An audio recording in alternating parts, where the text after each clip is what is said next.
Hello, hi, Samir. Welcome to Founders Podcast. Thanks for having me, Ash. Excited to be here. Great. So usually our episode starts with a different kind of ice-breaking, technique. But today I want to do something different. I've been going through your profile and I learned so much, and I think you do things differently. So I thought, let's do something different in this episode. So why don't we go ahead and tell our listeners, like, why should they listen to you? Why should your listeners listen to me? I was in a networking event last night, and I was thinking about how I'm sort of one of the most dangerous guys in the room because I don't have an ask, and I don't have anything to sell. Yeah. And those are usually the most dangerous people in the room that can help other people connect. But, I'm not pitching anybody or anything else. So I guess it's the same here. I'm here to provide as much value as I can to your audience. And I have no vested interest in anything else. Indeed. You've traveled quite a lot. You've been to more than around 35 countries now.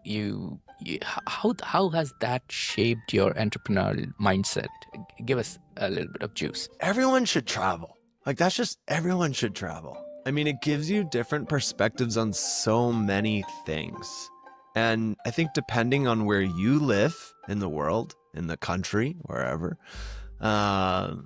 it gives you just completely different perspectives, right? And sometimes it can make you more grateful for what you have, where you are, what have you, because obviously we all are used to where we live. But I think the other aspect, sometimes it can flip it, right? If you live in the middle of nowhere, Kansas, no offense if there's anybody in Kansas listening to this, and you all of a sudden go to Miami, wow, the opportunities that are here are endless, the connections and everything else. I think my two, not to be cliche, I hate saying it because it sounds a little cliche, but my two favorite words in business are leverage and proximity. And in business, I think it's important to surround yourself with like-minded individuals, get into networks, get into masterminds, get into groups. You could do those things remotely, so it's not totally relying on where you are based. But the more proximity you can get, most likely the more leverage you can also get. I don't know. I think it's just when you see other cultures, when you see the way other people do things, it just opens up your eyes. I mean, even ideas I've had for businesses have come from traveling, where I just see different cultures and how they do different things, right? I mean, it's incredible. You go to Africa and the way that they're using mobile devices is like, in India, for example, right, is far more advanced than in the US almost. And you would think Americans would be doing those things, right? Or like you look at China and WeChat and what they've accomplished with that app, and you're like, what have we done in America? It's crazy, right? We have nothing like that. And it's from a business sense, you just get to see so many different things. It opens your eyes, and and it's just, and don't do the touristy stuff. That's fine, whatever. But also try to actually really explore the culture. I think that's the other piece. Someone goes, oh, I went to this place and it was amazing. What did you do? Oh, I stayed in all-inclusive for 5 days. Okay, well, you didn't really experience the place or the culture or the people or the real food or what have you. So I guess that would be the other thing too. Get out of your comfort zone and go actually explore. Couldn't agree more with this. I mean, I've been to few myself. I think last visit was Romania, Bucharest. Where we Really? went, Nice. we went to see. My wife's Romanian. Is it? Oh, I met sweet. her in Romania. So she can tell you that it's so beautiful. Well, I've We been. went to I lived there you, probably 9 months. I loved it. It's a perfect. great country. Isn't it? And then the place where you go to see the Dracula, right? That place is like booming. And I was just coming out of it, and then there was like small, these street market kind of stalls. It's a proper store, but it's not like a proper Londonish store, right? So you're walking by, and then my partner is like, let's find a restaurant to, have a coffee or some food. And it's like, you know what? Let's have the food in these small stalls to see like how much we can buy and then how good it is. And that's where I had my life's one of the best burger. Can you imagine that? Like it's mind blowing that I actually spoke with the store manager or the owner, who's or what that lady is, about the recipe, the instrument they have bought.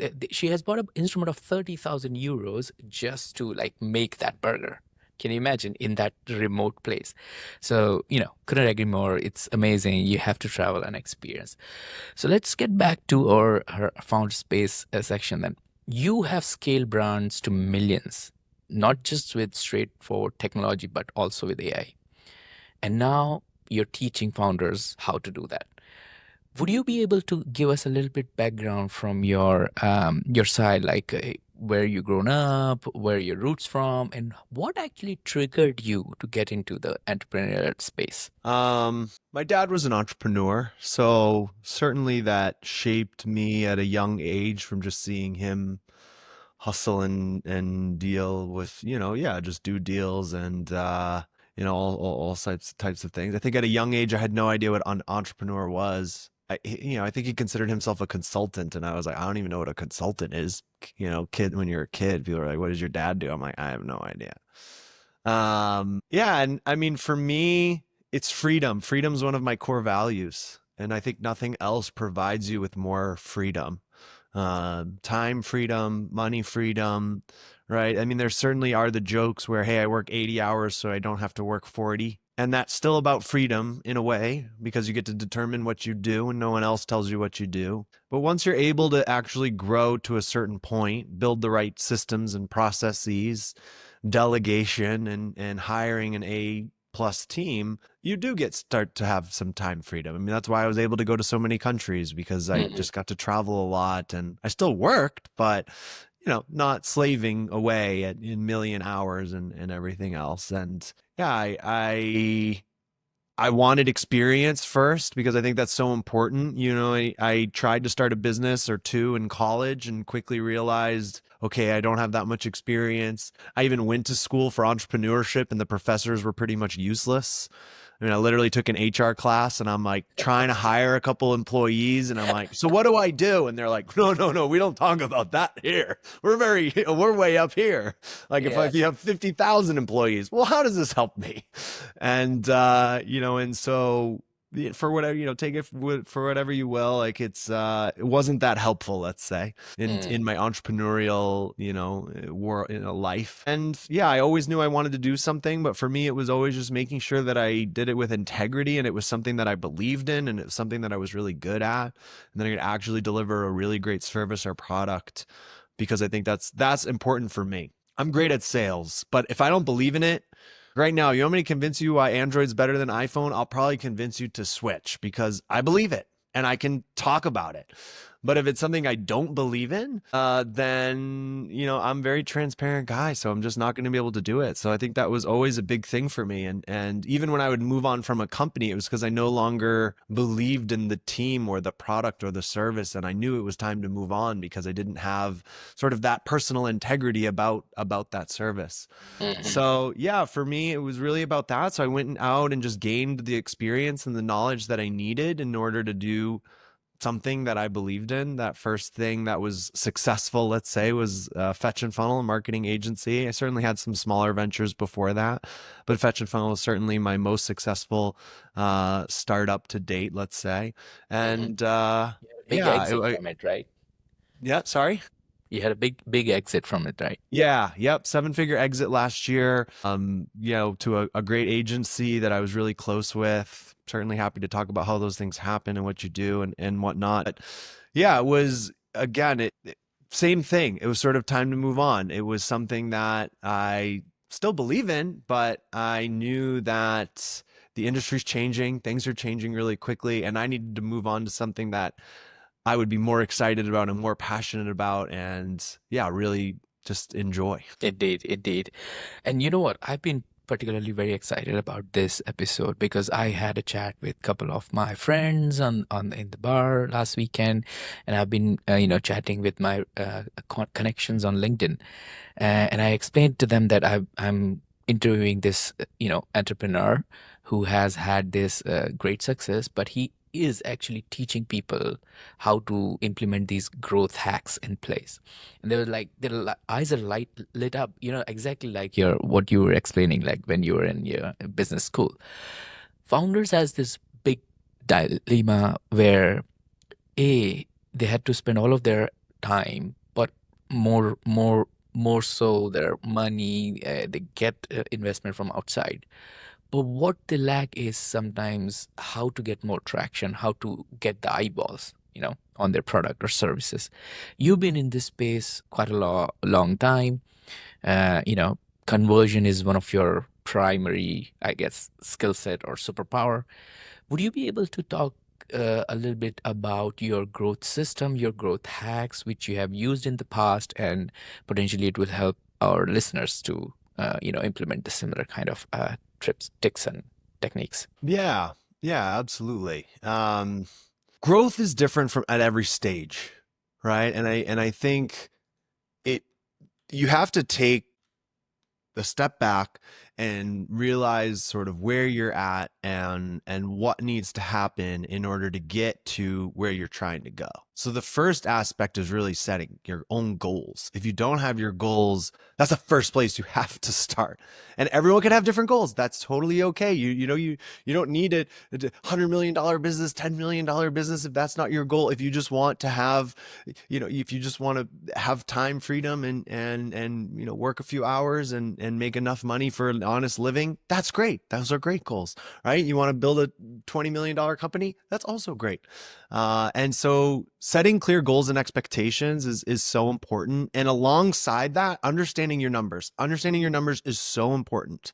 Understand your cost of acquisition costs, your customer lifetime value, right? Your conversion rate on every section of the funnel, right?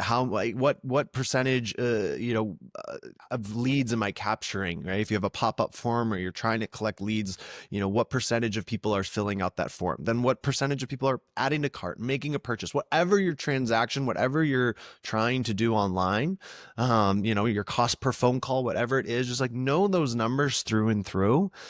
And you definitely have to diversify as much as you can. Everyone talks about that in the investing side, right? Diversifying your investment portfolio. But it's also very important on your tech stack and your advertising efforts and everything else you're doing. I've seen so many businesses die by just being solely reliant on Meta and nothing else. And an algorithm change happens and their account tanks, or God forbid, they lose access to their account and their business just is over. And so it's really important to diversify. And then, one of the two things that I urge you to do is truly understand who your ideal customer profile is. So many people don't do that. And even, I speak with 8, 9-figure businesses that sometimes don't even know this, right? They say, oh, it's all snowboarders. No, no, no, no, no. That's part of your addressable market, but that's not your ideal customer profile. And you should really get as specific as humanly possible. Personally, when I'm at an event or I'm mingling with people or meeting other founders, I ask them that question really quite often. And based on their response, internally, like, I don't judge people. I have no judgment, but internally I kind of go, oh, like if they don't know it, right? If they give me this really just generic response, I'm like, oh no, I want to connect you with your ideal customer. Maybe they're here at this event, right? Who is it? Anybody who lives in US. What? Yeah. What? Anybody who is living in US between, I don't know, 30 to 50. Come Yeah. on, you can do better. Exactly. And so if you don't know what that is, survey your customers. Call your customers. We've done this for quite a few brands of ours where we have literally encouraged the founder to go call people who just bought. Why did you buy? Thank you so much for being a customer. This is the founder. You think people are going to be upset when the founder calls them for like this purchase? And I don't care about the price point. We definitely have encouraged people, especially for the more expensive products, because they have less purchases. But it doesn't matter what it is. If you're a service-based business, you are more likely to interact with your customer. So you probably have a better feedback loop. If you're selling an info product or in the e-commerce space, you're probably more removed from your customers. So it's even that much more important to truly understand who they are. And the best founders that I work with that were able to scale the most are people who truly understand that. And that was always our job at Fetch and Funnel, was to understand your ideal customer better than you. Because if we can do that, then we can wrap it up into an irresistible offer. We can target who your customer is. We could put the creative and the messaging and everything surrounding that. So that way we're speaking directly to them. We're repelling people who are not our ideal customer, and we're attracting who our ideal customer profile is. And it informs everything, right? It informs the messaging, the creative, the media plan, everything else. And so if you don't have that first, like everything else sort of falls apart. Yeah. And and then you can have multiple ideal customer profiles, and that's great. Just speak to each one individually. Don't try to talk to them all at the same time. Have different creative, different landing pages, different offers for those different customers. Again, so you could just speak directly to them. We had this client who was going after, realistically, their addressable market is anybody that has a child with 0 to 5 years old. But a parent that has a 5-year-old is very different than a parent that has a 6 month 1 old. year old. Right? Yeah. You have to Yeah. speak differently to them. And so they Mm. would just package them all in one and go, are you a parent of a 0 to 5-year-old? Well, we have this amazing program for you, blah, blah, blah. Well, I don't care. Right. And if you're talking about my kid walking, my kid's 6 months, I'm like, okay, great. I don't care. This program's not for me. And Yeah. so that's why it's really important, because we all, right, we feed off of emotions, and we always want to see ourselves in the website, right? I think one of the things I always love talking about with founders or marketers is the founder story. I'm sorry, the hero's journey, right? And it's so important, right? It's a great book, and it has a really great message. But if you think about how every movie works, the movie has right, the hero, and it has kind of like the narrator. Right. So the hero is actually your customer, and your website is supposed to be the narrator. So you're supposed to walk them through your funnel, no matter where it is. And then again, this just starts encouraging everything else. You start getting the right message in front of the right person at the right time. Indeed. And I think I picked up some golden nuggets from there. For example, I do have a small startup, it's Art Circles. What we do is we provide access to business owners and community managers to create communities on platform. Now, what I did is I sent an email to all the people who created free community on my platform. And I said, we are planning to launch a lifetime deal. Which plan you would like to have in lifetime deal? I got 12 responses out of 5,000 emails. 12 responses. Out of these 12 responses, 9 people wanted the silver plan, which is where you can create courses, you can charge subscriptions to your community members, as well as you can, send them emails and all kind of communication tools. And I'm like, well, we were thinking about, providing the lifetime deal for the golden package, which is even above than the silver one, right? But nobody cares about it. But because the features we have, developed for the gold one is not serving maximum number of people. So I get that what you're saying. When you talk to your customer, you get those insights which you don't really understand. And then I spoke with each of these 12 people who responded back to me. Would you be able to jump on a call with me? I will be able to give you $100 coupon on top of the, lifetime deal. Remember, right now, I haven't decided how much it's going to be, right? But I already gave them that incentive. So 5 of them jump on the call. They gave me this insight of like, okay, we want this for courses because we are running this language classes. We want this for a subscription because we have a lot of students coming to our program, but then they leave after 3 months. So we want to keep them for 3 months. So all these kind of insights gave me so much idea, which I shared with our growth, hacking personnel in the team. And that tells me talking with your customer is the best thing. I cannot emphasize on more on this one. So totally get your point. And thanks for sharing that.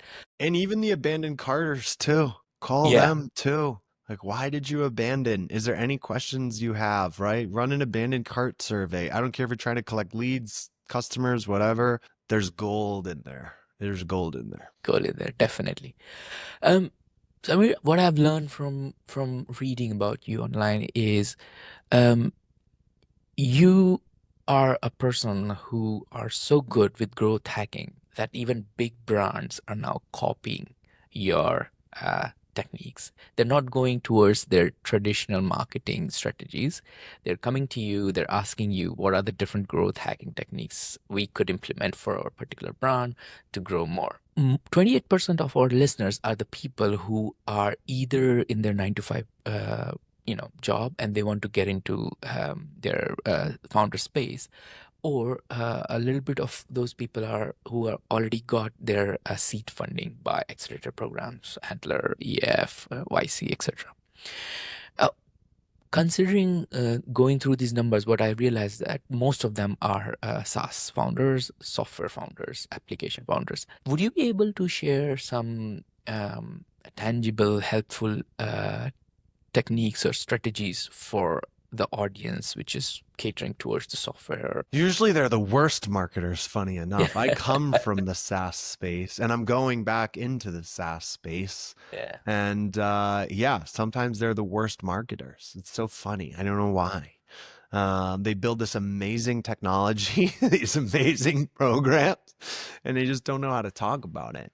I think like, right, everything always comes back to benefits. Hmm. Benefits, benefits, benefits. I've worked with some of the best conversion coaches in the world when I was early in my career, and that was one of the biggest learnings I ever had. That if anybody takes anything away from this podcast, like that's it. It doesn't matter if you're an employee or you're starting a company or you run a very successful company. Make sure to highlight what the benefits are to the end user. If you're an employee, what are the benefits to your employer of what you're doing? Right? If you are starting a business, what is your service, right? What is your SaaS platform or whatever? What benefits does it offer to people's life? SaaS is notorious about talking about the features, and features should translate into benefits. How does this one feature make my life better? Better, yeah. And I love the idea of funnel hacking, right? I certainly didn't come up with that term, but the idea of looking at who your competitors are. And I urge people to do that all the time. And I don't mean just like, okay, a lot of founders might say, well, I don't have a direct competitor. Okay, find a cool SaaS company that you like, right? Look at Monday.com, for example. Okay, their ads are amazing. Their landing pages are great. They're converting people at a super high click. That is one of the most competitive spaces there are, right? In reality, right? And now they're adding more features, listening to their customers, and like that's a great business to funnel hack, for example, right? Like what's working for them. Go to Facebook ads library. You can literally go to facebook.com/ads/library, look up any business and see what ads they're running. You could do the same for Google, and there's apps for YouTube, and it's very endless. Like save those ads, like look at their ads, look at, right? And always pay attention to what speaks to you. Right? If you see an ad and you're like, this ad sucks, great, then ignore it. But if you see an ad and you're like, oh, this is a good ad, like hack it, Totally right? How right. can Yeah. you make a similar version? And maybe they have bigger budgets. You could do it for lower budgets. It doesn't need to be this super high produced. Actually, some of the lower produced ones convert much better for us than the really highly produced ones. Yeah. But really highlighting those things can be some of the biggest differentiators for you. I mentioned earlier understanding your metrics across the entire funnel, but if you have an offline funnel, that's just as important. Understanding where everything, right, from website visitor or from first time click, right, all the way to conversion, right? We've come in and like Kissmetrics is a great example. We did everything. We did all this conversion rate stuff for Kissmetrics. We were running their ad, doing a bunch of stuff. It's a big SaaS platform back in the day. They're not as big now anymore. But and it was like their offline metrics sucked. So once we got the leads, we got the demos, but they just weren't converting people. And so there was some sort of disconnect. Now, is it the sales team or is it the quality of the leads? So having that feedback loop is very important. Whether you work with an agency or you have an internal team, it doesn't matter. Just make sure you have that feedback loop and that collaboration so you can start to just talk about that, right? And have those conversations so you're understanding like what your conversion rate is across everything, and especially on the sales cycle. If you have a sales team or anything like that, know the numbers across everything, right? How many, okay, this is the cost of a demo, how many demos convert, what's the lead source of those leads that are converting at the highest, et cetera, et cetera, et cetera. The more you understand those numbers, the more powerful you can be, because you just start optimizing one area only, right? You just say, okay, my cost per lead seems a bit high, what can I do to reduce that? Oh, my demo to close is too low, what can I do to enhance that? Oh, I have 5 sales guys and one is closing demos. 80% higher than anybody else. What is he Mm. or she doing Mm. differently? Sit down with them and be like, what are you doing differently? And what can we do to teach the rest of the team, right? That was one thing. I was a sales rep at WordStream, a really big, successful SaaS company. They had a big exit. I was one of the original team members, grew to like 300 employees or so, big exit. And I was one of the big team leads and whatnot there. And they came to me and they were like, Samir, you're selling Facebook and no one else is, not a single person on this team is selling Facebook and you're the only one selling it. And you're selling it at such a high rate. Yeah. We don't even understand what's happening here. Like, Yeah. what are you doing differently? And I said, oh, that's easy. Let me tell you. Because I hear the guys around me what they're doing, right? And so I inform them what I'm doing. And they're like, would you hold a training for the rest of the team? Of course. I'd be happy to. I want everybody to succeed, right? And so I did a training and then lo and behold, everybody starts closing Facebook, right? And so it's really important to do those things, ask questions, encourage your team members to train other team members. It's so important, and hire freaking amazing people, right? I think that's the other big piece. Like, hey, if this person, like, oh, they're pretty good, yeah. Like, just get people who blow you away. Hire amazing people. Make sure you hire people who are smarter than you in the thing that you're hiring them for, so that it can educate you. And only give them 90 days too. If they Yeah. don't impress you in 90 days, they most likely will never impress you. Indeed. Yeah. And we had some great guests on the show who share some really good strategies around hiring and how to keep talent in house. So, Go back and listen to those episodes, yeah, everybody, because that's gold. that's gold, right? So let's talk about AI. Everybody is talking about AI. AI is a new trend, and this is not my words. I've heard it, which might not blow on your face. This is what I've heard on LinkedIn. Somebody said that, right? I think it's not, because it's a technology which we have used for more than a year now, and it's actually benefiting humans. So it's not like Web3, which came across blockchain. The one of the biggest use case we have seen from blockchain is crypto, but otherwise it was just small tricklets, here and there. German government using it for banking purposes. I think UK has announced that they are moving towards crypto soon, things like that. But it hasn't actually affected a general human being's life who is, going to a train station in the morning for work, etc. Right? In terms of advertising, is it an overrated buzzword, or in your opinion, it's a secret weapon? Neither. I think it's very underrated. I think, to your point, first off, blockchain's not a trend. Blockchain's here to stay. We're already in Web 5, so Web 3 is catching up slowly. But yeah, to your point, a lot of people throw AI in the trend bucket. Oh, first it was, drop shipping, then it was this, then it was an Amazon store, then it was this. Now it's an AI business. No.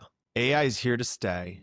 And the sooner you integrate it into your workflow, your processes, your company, your day-to-day, your whatever, just enables you to have superpowers, just like you said. And I encourage everybody to mess with it all the time. Like, you have to become an expert at it. It's just not going anywhere. It's here to stay, and it's only evolving. It's only going to get faster and faster and faster and faster. So, and I think now it's harder to use than it will be. And so actually learning those skills now is so important. And I wrote out this whole thing to the team that I sold my agency to the bigger agency. And what I was telling them was how important communication is now, written communication. And a lot of us are really bad at it. And I said, I notice, certain team members, whatever, not great at online Slack typing communication. And it's so important because in theory, you're going to be managing 15, 20, 25 agents. That will be your job, these AI agents, and they will be going and doing the work for you. And so the sooner you can learn that skill, the sooner you can take advantage of those resources. I think today, if you figure it out and you're really good at it, maybe you could work less. In the future, it's just required. Mm. People, you're either going to be, everyone's like, oh, is it going to take my job? No, it's just, but if you don't learn it, if you don't adapt with it, then you might be replaced with someone who does use it. Does it? Yeah, exactly. Who knows how to handle the agents? Yeah. Exactly. And so, there's a billion platforms, there's a billion software, and there's stuff coming out nonstop. So it is a little overwhelming. I understand that.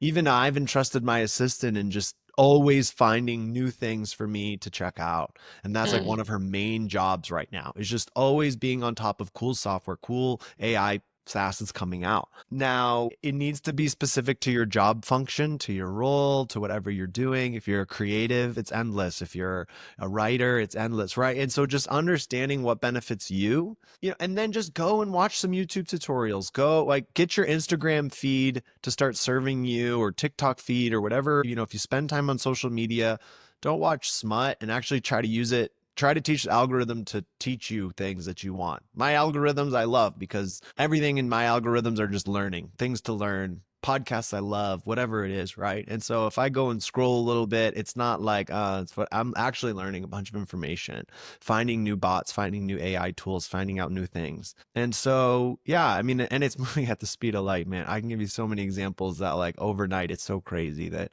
it's just how Oh, incredible it is. why don't you talk about your AI venture you're working on? Mine's fun. So it's on the blockchain. So, yeah, we're building a Web3 platform to help anybody with fans create new forms of monetization. And so the way that we're going to be using AI in the background is bubbling up opportunities to people. So very similar to you, I think it's very important for people to be building communities. I don't care who you are. I don't care if it's a brand, if it's a SaaS, if it's a product. You should be building some community. You should be rewarding your fans. You should be doing interesting things to engage with them and create exciting opportunities for them. And not enough people do that. Like, look at the best brands in the world. That's what they do, right? Look at what Ferrari does. Look at what Rolex does. Look at what Hermes does. Look at the top brands and how they're able to create so much FOMO, so much desire, take care of their VIP customers, right? It's really important to do that. Like, if you run a SaaS platform and you've got 20 enterprise customers that are just paying you, 6 figures a month, put them in a room together. Like, do a webinar together, do a meetup together, throw an event together, Three right? course Like, meal. do Yeah, five something. star. I Yeah. guarantee those 10 people meeting not only will increase your sticky factor and reduce your churn, but they will also help each other, benefit from each other, right? They're all using your platform in a similar space. I'm not telling you to put your entire community into one group, right? But reward those people. And I just don't see enough people do that. I wish I even did that in the agency space, and I realized that earlier on. I think if I created little mini masterminds and created subsets of our customers into little, like, micro groups, or, hey guys, we're gonna run a training this week for all our e-commerce clients. Oh, we're gonna run a training this next week for all our SaaS clients, and just put them in a room together where they could all meet and interact with each other. It would have been so powerful. And so, yeah, so what we're building is really cool. I mean, I got nothing to pitch anybody today. We're gonna be live in the next few months. We're building some really cool stuff. But yeah, What's it's his name? At least tell us the Avanti name. 3. Yeah, Avanti Avanti 3. 3. Avanti means to move forward in Italian, and 3 because it's Web3, 3 founders, whatever you have. We'll see if that'll be the name that sticks when it launches. But yeah, people can sign up for the beta, or at least get information about it and whatnot. It's gonna be we're gonna revolutionize the music industry for sure. That's the space that we're playing in more than anywhere now. Again, ideal customer profile, carving that out. We've got that mapped out to no end, right? We know exactly who we're going after. There's different subsets of them. And even before going live, we tested funnels, did cost of acquisition, tactics, all sorts of things, right? MVP style. I love MVPs. I think that's the other thing in the SaaS world you could do, right? If you're a founder and you're building this technology, see if you can get anybody to just give you a few dollars, refund them. It doesn't matter, right? Just test it out and see if you can get people interested. I mean, we're generating leads for $2 and converting people at 100. And we're like, great, the numbers work. That's amazing. That's amazing. Like, amazing. And then it makes investor conversations easier and everything else, because if you know those numbers, you're 100 times more powerful than someone who doesn't know those numbers. Doesn't know them. Indeed. That's That's very, very powerful, Samir. And before we go to our lightning round, where we have some six quickfire question for you, I always ask my guests a selfish question. Selfish question is because I always asked to pick their mind to learn from them. And today, I think it's my opportunity to pick your mind for one question. If you would been at my place, a founder of a platform which enables user to, create communities for the businesses or their community itself, what would be your step-by-step process or even a strategy to gain more traction? So again, I would look at who the top players are and what they're doing in order Mhm. to encourage customer acquisition, right? I Our haven't industry has just few meetup.com and Facebook, to be honest. school now, no, School is right? very, I think we are not even close to school. It's so different and big. Yeah, yep. I don't, yeah, Yeah, well, and obviously you got major influence from, from the Hormozy family and whatnot, right? But yeah. I feel as if there's still a lot of learnings there, right? And incentivizing people to recommend it, incentivizing people to get other people in. I think that's always one of the best things you can do. If you can create some kind of referral engine in any way, shape, or form, it's so powerful. Mm, Inviting friends, colleagues, whatever. If you look at some of the most successful, I mean, ClickFunnels did $1 billion last year. yeah, And all they yeah, are payment processor at the end of the day, really, is yeah. how they make their money, right? Yes, it's a SaaS platform. Yes, it's in the way they run, right? But like they're a payment processor at the end of the day. I mean, look how they ran it, right? They ran it into the as almost, like an MLM. Not really, but almost. They host one of the biggest events in the world. Most of their, subscription literally come from these events because they say, oh, we are giving you $5,000 worth of package for like, I don't know, $99 Yeah. a month or something. Right. And right. And then think about how fast they grew. And then look at Go High Level. So Go High Level just cannibalizes probably half of ClickFunnels customers because they pivot to agencies because they create a white labeled product. It was essentially identical to ClickFunnels. Now it's got extra features and whatever, but it was really like a ClickFunnels clone. Mm, And it was they just enabled a white labeled platform, right? And so like I always just love studying everyone who's succeeding and why are they succeeding. Like Go High Level doesn't have good marketing. They're not right. They're not doing anything. Even HubSpot, probably one of the best examples as well, right? HubSpot did it through agency partners, right? Through partnerships, through their customers acquiring customers for them, which is mm, incredible. So are there opportunities to do that? Are there opportunities to bring people into the fold? I think one of the big things is, of course, encouraging people why they need communities. We started talking a little bit about that, but of course, like what are the benefits of having a community and showcasing those case studies? Hey, here's what this brand did. Here's what this software platform did. Here's what this individual did. And what having a community enabled them to do, because I think that's always the hardest problem, is most individuals may not be able to see with their blinders on what it is that this why should I brings me. have a I don't really community? want to Yeah. start a community, right? I run Mm, an agency. Why would I start a community? That makes no sense. Like I mm, don't have anybody to sell, right? Well, I don't really want to teach other people to start an agency. So what would I start a community on? And 5 minutes ago, I was just talking about how if I had actually built a couple small subsets of communities with my customers, it would have been incredible, mm, right? But if I can't picture that or understand what that looks like or what the benefit of that is, then it's difficult for me to do, right? And so I think also showcasing, again, ideal customer profile. You're like, hey, we work with I'm just saying agencies for lack of a better example. We're like, hey, we work with lots of agencies and we found them to, right? It's like studying who is the best person using the platform now and the people that are growing the biggest communities that are really succeeding. Okay, what niche are they in? What industry are they in? Going to them, hey, can I interview you really quickly and talk about how you've been able to be so successful? Create little short clips out of that and hammer the internet with it, right? And then right, I spent $8 on Amazon and I bought $30,000 of fake 100s. Okay. Wow. So I have Okay. all these fake $100 bills. Okay. And what I did is I light them on fire as Mm. my hook. Okay. So I Wow. say, every minute that you don't do this thing, you might as well be lighting money on fire. There You you could have go. a very similar type of angle. Mm. You know, it doesn't have to be as aggressive. I've got a lot of energy, so it fits my personal brand. But if you don't, that's also okay, right? But that's a strong hook. You capture my attention. What the is this guy doing? Why is he setting money on fire? What's going on? No, I am doing that. It's like every day, right? If you're an agency owner and every day that you don't have a community, you might as well be lighting fire. What? Like I am an agency owner and I don't have a community. Why would I have a community? And then you're like, Yeah. here, and then you're instantly they're hearing it from someone else because you have those little clips. So it's not you selling me, right? It's like the user generated content model in the e-commerce space, right? Mm. I, as the founder, don't want to tell you how amazing my product is. I want customers to tell you how amazing our products are. Very Yeah. similar in the community, SaaS place, whatever, right? Just if you can get a couple interviews, take little short clips from those and just showcase to people how they can use the technology.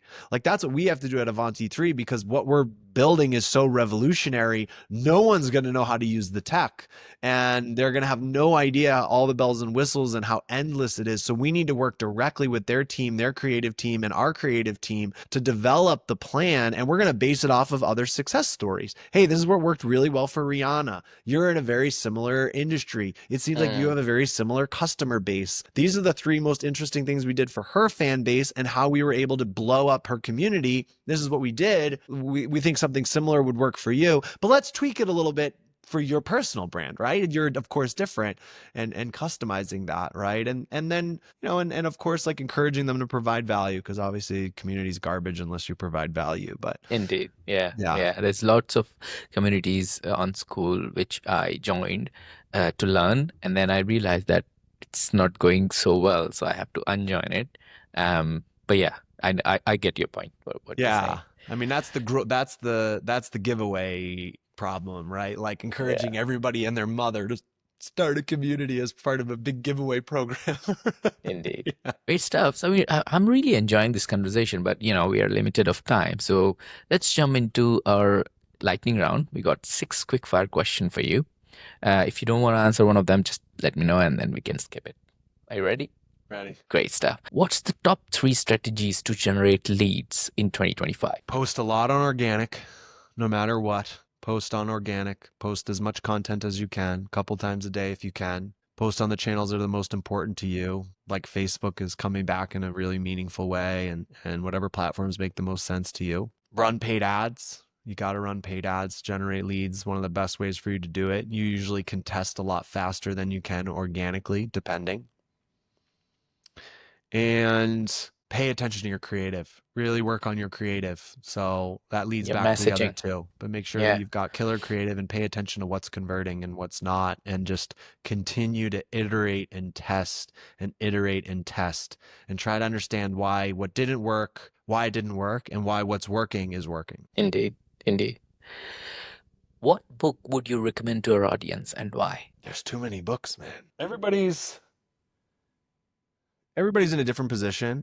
I think people aren't great at sales. So I'll shout out another agency owner, Sabri Subi, Sell Like Crazy. I think it's one of the best books. Everybody needs to get better at sales. And man, I read this book every 2 years or so, right? Like it's always on my desk because I just thumb through it. So Mm, I mean, this is a golden one. If you haven't read How to Win it's the Friends and old Influence classic. People, obviously you got Yeah, to read that one. yeah, Yeah, yeah. and culture-wise, the Netflix book, I just grabbed that from the library 2 days ago and just started reading it. It's incredible. The Netflix. Okay. Yeah. Add that into It's my all about reading list. culture. It's incredible. Yeah. I'm going through the Profit First right now from Profit First is great. I love yeah, Profit First. I've got that right there too. Yeah, Profit First yeah. is great. So maybe after that I'll put that Netflix one in it. Great. What's one attribute or characteristic in your mind of a successful founder? The desire to succeed over the fear of failure. Quite deep. A lot of people just fear the failure and that's why they give up. Yeah. But Yeah, having the desire more. fear is never a good driver. Mm, You're already starting from a place of scarcity. You want to be driving from a place of abundance. Mm, However you can do that is the most important thing that you can possibly do. And message me if you want to go deep on that, because I could talk for hours on that. definitely, definitely. Great. What's your favorite personal productivity tool or habit? Working out. Mm, Working out. I work every out day. hard. I work out hard 5-6 days a week. Personally, I only do calisthenics because I Mm-hmm. think it gives me good mobility, longevity, stability. For me, I just want to live to be really, really, really, really old. Whatever that looks like when we become really, really, really old. Maybe it's 200. Maybe it's Yeah, 300. maybe it's 200. Yeah, we don't know. What's a new or a crazy business idea you would love to pursue if you had time? I'm doing it. So I can't think of anything else because we're building the future. We're Mm, doing cool stuff in virtual reality and augmented reality and AI and Web3 and everything else. I love philanthropy. So if it was anything else, and yeah, I mean we're putting a huge philanthropic angle on our business anyways, but it would be something in the philanthropy space that would truly revolutionize the world.